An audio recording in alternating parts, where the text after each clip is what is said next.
Chers citoyens, chers amis de la communauté internationale, aujourd'hui, je m'adresse à vous dans un contexte de grande préoccupation pour notre pays, la Guinée-Bissau. Nous avons assisté à une série d'événements alarmants, qui ont culminé dans un acte sans précédent. Des militaires fortement armés ont pris le contrôle de notre télévision nationale, et de la radio. Cette action audacieuse et inquiétante s'est produite aujourd'hui, et a plongé notre nation dans un état de confusion et d'incertitude. La prise de contrôle des médias par les militaires est survenue dans le sillage d'affrontements violents et d'émeutes qui ont éclaté il y a 3 jours. Ces événements ont sérieusement compromis la stabilité politique de notre pays et ont suscité une grande inquiétude parmi la population et les observateurs internationaux. Face à cette crise, notre président, Umaro Sissoco Embaló, a agi rapidement. Il a pris la décision audacieuse de dissoudre le Parlement, qui était largement dominé par l'opposition.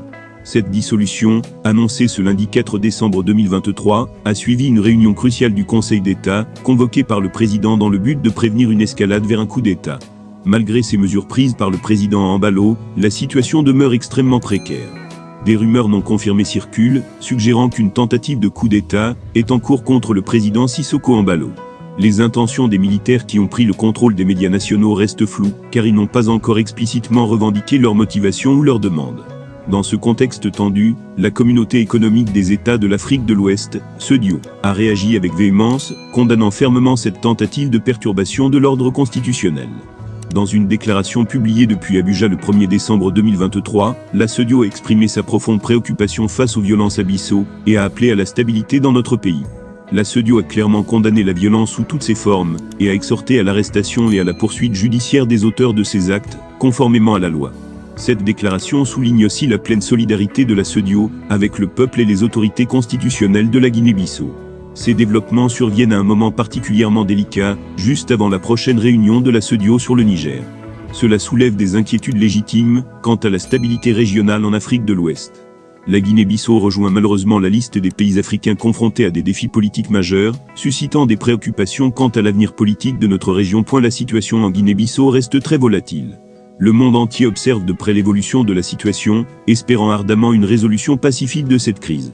Nous appelons à un retour rapide à la stabilité politique et à la normalité démocratique. Il est impératif que nous travaillions ensemble, en tant que nation, et avec le soutien de la communauté internationale, pour surmonter cette épreuve et garantir un avenir pacifique et prospère pour la Guinée-Bissau. Nous sommes à un carrefour critique de notre histoire. Les actions que nous entreprendrons dans les prochains jours définiront le cours de notre avenir. Il est essentiel que toutes les parties prenantes agissent avec responsabilité, dans le respect des principes démocratiques et de l'état de droit.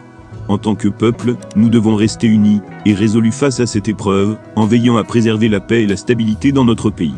Je vous remercie pour votre attention et votre solidarité en ces temps difficiles.